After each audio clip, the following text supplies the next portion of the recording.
Very thankful. इस तरह के फैंस नसीब वालों को मिलते हैं और मुनव्वर नसीब वाला है। मैं हमेशा कोई भी ऐसा मूवमेंट होता है, अच्छा होता है, बुरा होता है, मैं हमेशा फील करता हूँ कि काश वो लोग होते और वो देखते। और चीजों से गुजरना पड़ता है। माँ की दुआएं मुझे हमेशा लगती है, माँ और बाप की दुआएं मेरे साथ है। तो आज शायद स्टेज पे कहना चाहता था बट कह नहीं पाया। बट मुझे लगता है ये सही जगह कहने के लिए कि तू साथ ना माँ पर साथ तेरा साया था। कितना मशहूर और कितना ही कमाया था। वो तोड़ने आए थे मेरा मिट्टी का महल, लेकिन बेटा मुमताज का इनका ताज छीनने आया था। बाय बाय उंगली मत उठाओ।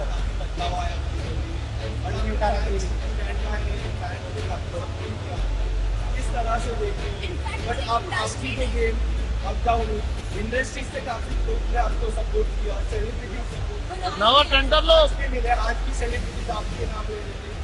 How do you see this support? भाई मैं जैसे बोलना चाहूंगा, गेम ऊपर नीचे होना, वाइल्ड कार्ड का आना, मैं अपने जब काम का, अपनी कामयाबी का क्रेडिट खुद को देता हूं तो मैं अपने फेलियर का भी कभी भी किसी और को जिम्मेदार कभी नहीं ठहराता। मैं हमेशा अपने फेलियर्स को भी एक्सेप्ट करता हूं। और जो अंदर मेरे साथ हो रहा था, अगर मेरे कर्म की वजह से हो रहा था, तो बाहर ये जो कुछ हो रहा था वो भी मेरे कर्म की वजह से हो रहा था। तो कहीं ना कहीं इंसान इस तरह के प्लेटफॉर्म पे जब आप किसी प्राइवेट चीजें और पर्सनल चीजें आती है, आप उसके लिए रेडी नहीं होते हो। बट कहीं ना कहीं मुझे जो सपोर्ट और प्यार मिला है वो जानते हैं मुझे, और उन्होंने हमेशा मुझे चीजों में देखा है। बिल्कुल रहेगी, क्यों नहीं रहेगी। अभिषेक और मनारा से मेरी दोस्ती हमेशा रहेगी, अंकिता से भी रहेगी। और घर है बिग बॉस का घर, बहुत सारे इमोशन से आप गुजरते हो। मैंने कभी नहीं सोचा था कि मैं ये सब फील करूंगा। वहाँ पे बहुत सारे इमोशंस थे, और खास करके दोस्ती को लेकर आपको एक वक्त किसी से नाराजगी होती है, मिसअंडरस्टैंडिंग होती है, कम बात करना या कभी झगड़ों की वजह से, और बहुत सारे लोग गेम खेल रहे होते हैं। तो आपस में दोस्तों में वो रंजिशें आना लाजिम है। बट एट दी एंड आपको रियलाइज होता है कि जो रियल रिश्ते हैं वो घर के बाहर भी रहते हैं।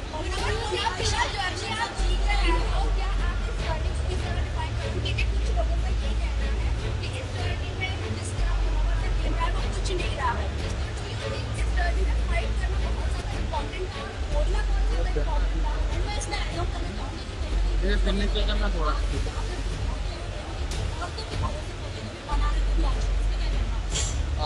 देखिए, मैं यही बोलूंगा कि जब आप एक रियलिटी शो जीतते हो और इतने प्यार करने वाले लोग होते हैं, तो आप कभी भी अपने एक नए प्रोजेक्ट को लेकर एक एक्सपेक्टेशंस बिल्ड कर देते हो अपने आप ही।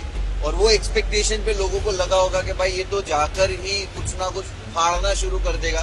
तो मैं हमेशा से सुनता था, समझता था कि बिग बॉस घर क्या है। कहा जाता था सिविलाइज तरीका, कहा जाता था कि घर में हो आप, घर में ऐसे बिहेव करते हो, अपनी लैंग्वेज पे काबू।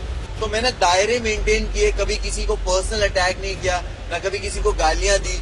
और मैंने हमेशा एक ऐसा जोन किसी के साथ रखा कि बात करके जब चीजें सुलझ सकती है, तो मैं उलझाने वाला इंसान हूं नहीं।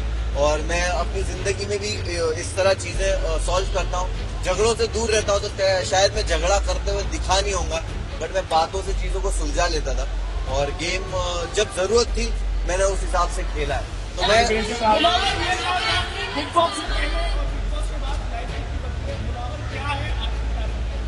जब बिग बॉस गया था तो मैं ट्रॉफी लेने जरूर गया था, लेकिन जब मैं अभी बिग बॉस से बाहर आ रहा हूँ तो सिर्फ ट्रॉफी लेके नहीं आ रहा हूँ। मैं एक बेहतर मुनव्वर को बाहर लेके आया हूँ, और ये मेरे एक्शंस में, मेरी लाइफ के आगे के डिसीजंस में और हमेशा दिखेगा। मैं बहुत ही ग्रेटफुल हूँ, मुझे रिग्रेट नहीं हो रहा उस जर्नी में। मेरे साथ जो कुछ भी हुआ, मुझे किसी चीज का रिग्रेट, अफसोस नहीं है।